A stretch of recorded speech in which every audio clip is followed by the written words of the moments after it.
Hello বন্ধুরা, আমি অনু update with অনু চ্যানেলে তোমাদের স্বাগত। আমি চলে এসেছি কথা সিরিয়ালের আপডেট নিয়ে। কথা সিরিয়ালে দেখা যাচ্ছে যে কথা মা আনন্দের জন্য কাঁচা আমের সন্দেশ বানিয়েছে।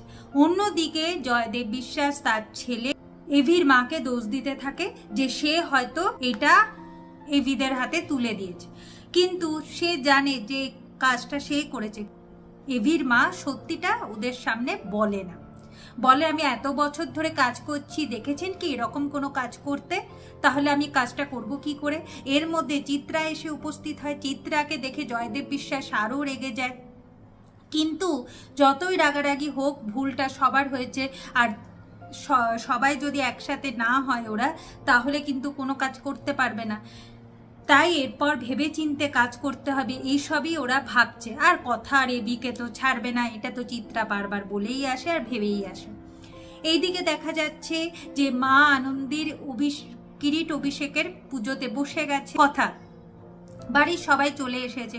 এখন এভির ঠাম্মি বলে যে আরতিটা দিয়ে পুজোটা শুরু করতে।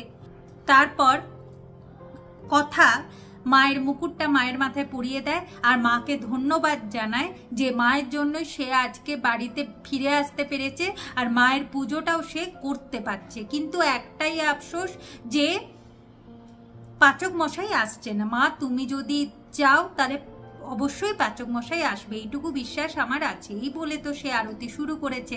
এইদিকে এভি ভাবছে যদি আমি ওই ঘরে না যাই তাহলে আমি কোনো ক্লু পাবো না। এই বাড়ি থেকে মুকুট কি করে চুরি হলো, কে করলো, এই সব কিছু জানতে হলে ওই ঠাকুর ঘরেই আমাকে যেতে হবে। তাই এভি আসে আর কথার সাথে সাথে আরতি করে। সবাই দেখে আনন্দ পায়। আর শশীভূষণ গুহ আর রেণুকা গুহ ভাবতে থাকে যে কথার জন্যই এটা সম্ভব হয়েছে।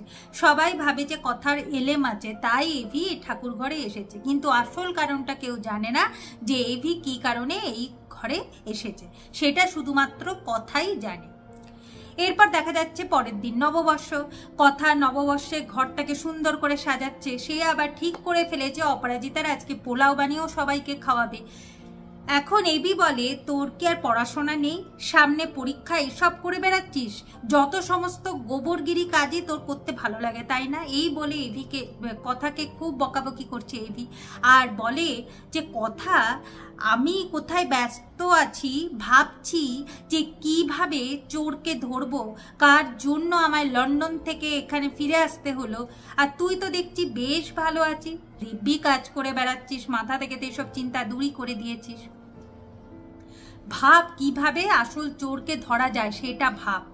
আগামী পর্বে দেখা যাচ্ছে এখন কথা গেছে দুব্বা আনতে, কারণ দুব্বা ছাড়া তো আশীর্বাদ করা যায় না, নববর্ষে তো বড়রা ছোটদের আশীর্বাদ করে।